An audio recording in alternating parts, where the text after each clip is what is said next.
Well, it happened again. Twice in a day, man. You gotta love it. Twice in a day. It's almost like you get hit by a car on your way to work, Hmm. and on the way back you get hit by a train Right. because, or it's Yeah. like you step in gum on your way to work, and on your way back from work you fall into a sewer. Or it's like It's you walk out of class having absolutely bombed the test, and then your girlfriend calls you and breaks up with you. Like that's how yeah. this feels right now. No, Um, it's the kind of thing where it's like, not only do you not get McDonald's on the drive home, but the burger that your parents make are garbage. it's like the can't believe it's not beef type thing, but you can totally tell it's that Yeah. like vegan shit. Yeah. I mean, Bobby Wagner has been released. Released. Not even traded, Not even traded. Released. released. I imagine that they granted Bobby his wish of being able to choose his own fate, being able to choose what he wants to do. And this is not, honestly, not really surprised. We said, I think, in our Russ Wilson episode earlier today, which again was earlier today, that Yeah, for Bobby, us, for us, that was like 5 hours ago. yeah, which we said, hey, Bobby has like a year left max with us. He's not going to be here for Well, the long he haul. has 0 He years has zero left. years left with us, apparently. Um, Which is awesome, so zero, great. also 0 days, 0 seconds, 0 minutes. Well, actually, Everything. he has 8 days left, 7 days left with us because of the No, new. no. If Oh, you're cut, you're oh cut. yeah, that's right. Yeah, Russ is still a Seahawk Russ for is eight still more my days. quarterback, baby. Russell Wilson is Yes. my quarterback for the next 8 days. I just know he's gonna just like come out and just say psych and then like rewrite his trade clause so that he can't go to Denver. But we're still holding out hope for that one. But yeah, Bobby No, Wagner's gone. he already waived his trade clause. I know. I will say he already did. Unwaives his clause. Yeah, I changed my mind. Never mind. He just erases the I went pen. out. I went out for a night of partying, and it was underwhelming. I wanna undo that. No, but Yeah. I mean, like, listen, this is a big kahuna. I was telling Mike, this one hurts a bit more for me than Russ. I don't know what it is. Maybe it's because the sheer surprise of Russ allowed me to not have a reaction. But like, man, like Bobby felt so loyal. He felt like a true gentleman. He felt like the true embodiment of a leader. Yeah. And man, this really sucks. It's almost as if it feels similar to the Sherman cut in 2018, where it's But like, at least Sherman, not that man, I like that they cut him, but at least he was coming off of an Achilles tear, right? So there was legitimate doubt, like, I hey, mean, I mean, I guess, but like at the same time, what I'm relating it to is that, like, this is a guy who has been the face of the Seattle Seahawks and one of the pillars of the Seattle Seahawks for the last 10 years. yeah, yeah, 10 years. totally agree. And Totally agree. alongside his draft classmate, his same draft night mate, and Russell Wilson, they are both gone on the There's same day. something there's something so poetic about that. And It's I don't know if I it is like very it or if I hate it. poetic. I don't know if I like it or I hate it. The fact that they were both brought into the Seahawks on the same day and they both left the Seahawks on the same day. Something just so Yeah. Their Shakespearean. tenure is the exact same length if you only talk about it in years and days. Their tenure Yeah, is the like 5 hours same apart, literally, like 5 hours apart. So, or yeah. yeah, something like that. I mean, But it's honestly, it's pretty so wild. I mean, so let's talk about this. Obviously, there's no other side because this is not a trade. This is just cut. bye, buddy. See you later. It's Yeah, not like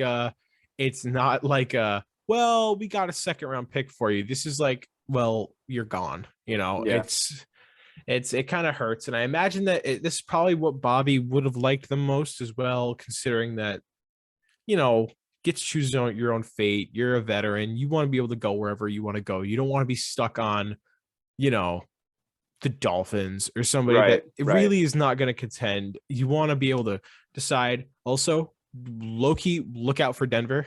I was saying that's the first thing I said when Sam called me. I was like, just get that man in a Denver jersey, straight up. Yeah, look So, out like, for Denver.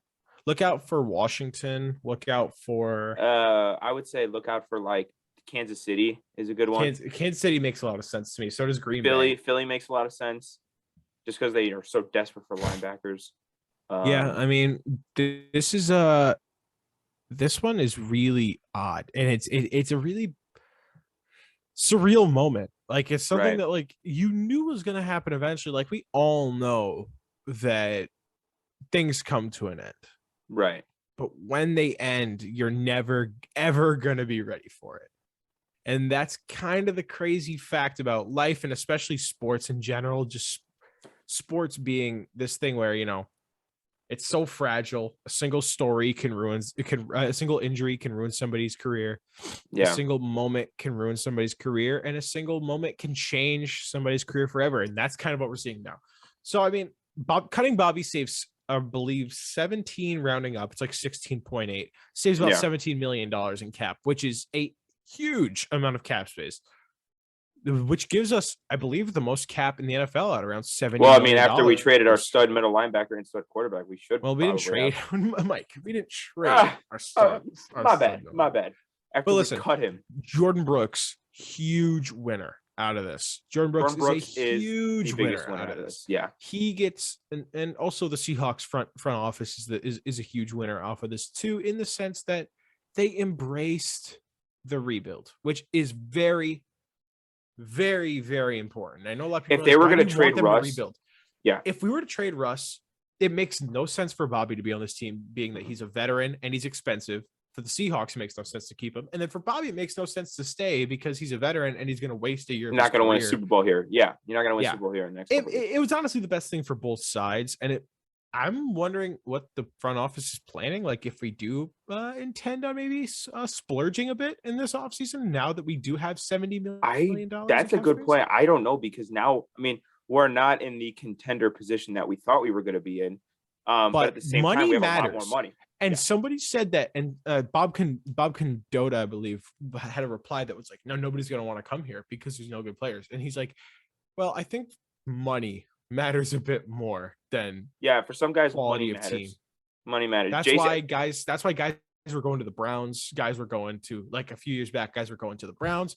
Guys are going to the Lions. Guys are going to these bad teams because the cha-ching, it matters, man. Yeah. It matters. The Patriots last year were throwing gazillions of dollars. Kendrick Bourne, Nelson Aguilar, Hunter Henry, Jonnu Smith, Jalen Mills, Matthew Judon. All those guys were huge contracts. Yeah. And I mean, this is a real altering move. The players are not super happy with this. I called it. They brought in Shelby Harris, a renowned locker room leader, because Bobby Wagner was on his last leg in Seattle, and I had that feeling as soon as it said. You really did. Yeah, you definitely did call that. That is actually pretty incredible. Actually, it's your fault. So yeah, if you want anybody to blame for Bobby Wagner being cut, I think Pete Carroll's probably watching it, and he's like, you know what, that's not a bad idea. We know Pete Carroll watches our show. Yeah, like we know. We actually stay in fluent contact with Pete. He reaches out all the time with ideas, and he never listens to us. We're like, hey, you should probably try to build around your franchise. Right. We were like, hey, but Denver though. That's the thing. We were like, hey, we should build an offensive line for your quarterback. And he went, you said trade him? So that's what he did. Yeah, Bobby Wagner changed his profile picture to a chess piece down on the board. Oh, already. Already, bro. Yeah. This is kind of whack. Do you remember? And I think this is a really underrated note. And I thought of this almost right away. Do you remember 3 to 4 years ago when we got a bunch of free agents, and it was kind of we weren't a top 5 team, but it was the culture. They love playing in Seattle. They love coming to Seattle. The culture. Is that gone now? Culture now. Yeah. Russ what is that like? Here.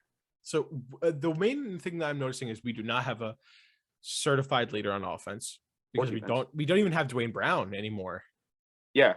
Rashad Penny is gone, probably. DK is going to be gone next year, probably. DK might be gone this offseason.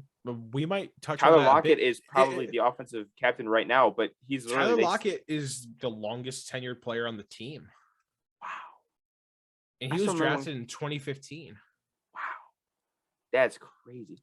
And Tyler Lockett, I mean, they've been throwing around his name in trade talks I've been hearing. So, Well, Tyler Lockett is not going to get traded because of the ridiculous dead cap penalty they will incur. true. It'd have to be a really good deal. That's not happening. That's exactly why the Seahawks didn't trade Russell Wilson last offseason, despite the fact that they were getting god offers so good that apparently John Schneider was contemplating trading him even with the dead cap. But yeah, money matters. Tyler's probably safe for the time being. DK, let's touch on that for a few moments because he's probably the best player on the team now. I think we can definitely do a whole video just on DK, but just to touch on him, I mean, yeah, he's the best player on the team.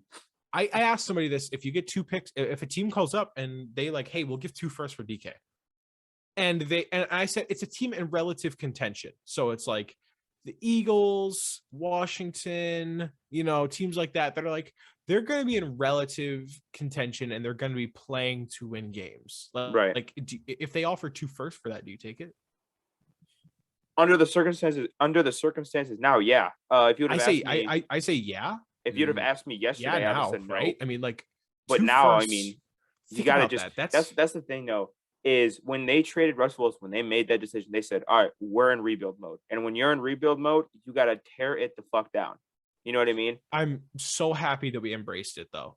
Yes. If you're going to trade Russ, you can't tippy toe in the water. You got to dive right in. If you're going to break up with your girlfriend, you can't keep her as your background wallpaper. It's just not going to work. You can't do it, man. You got to let go. You got to get rid of everything and you got to start new. Bobby is gone. He's probably the last guy on the purging list in the grand scheme of things, because I think Carlos might be gone. Carlos maybe gone. But another issue we had before this even was we have a lot of free agents: DJ, Sidney, Quandre, Rashad Penny, Gerald Everett. I imagine a few of those guys will probably return. I imagine Sidney Jones will probably return. Yeah, I think Sidney will return. I think DJ Reed would probably return now that we can pay him probably a little bit more.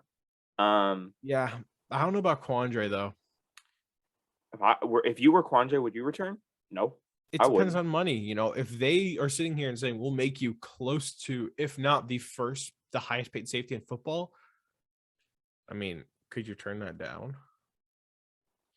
You could not, but I think I've heard that he and Slay want to reunite. In Philly? Philly, yeah. Yeah. They need a safety too. So. Makes sense. Makes a lot of sense. Yeah. But I mean, this is a day, as quoting the great Franklin Delano Roosevelt, a day that will live in infamy. March 8th, 2022. Never forget it. March 8th, 2022. It's one of those days that for Seahawks fans will be kind of singed into the brain of people. I remember at about like 1:45 today, I was a happy young lad. And now I'm a depressed man. Well, I was already a depressed man. Happy young lad, and then I get that notification that Russ is gone. I'm kind of in like this haze, this clouded fog. I don't really know how to absorb the news. So then the next day, so then later when Bobby's cut, I'm like, dude, it's like you're sitting in a house that is actively on fire. And you can't move. And being swarmed by killer bees. Like, it's like, dude, what? While the IRS is coming to evict you from your home. In a perfectly normal house with a lot of potential. I'm going to sleep in a house that is literally on fire and being attacked by several militant groups around the world. So, yeah. I mean, listen, I will say that cutting Bobby, given the circumstances,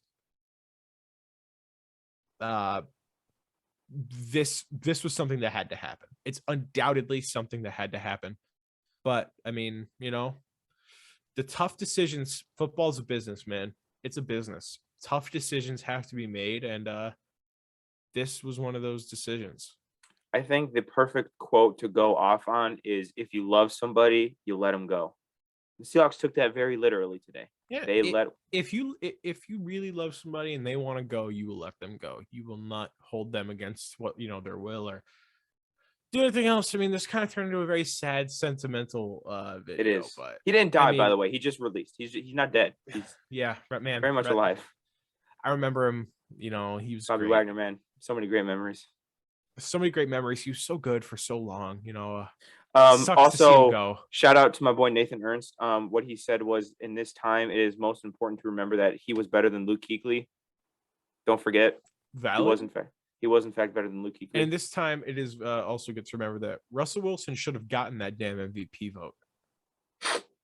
He should have gotten that damn MVP vote. So, guys, bro.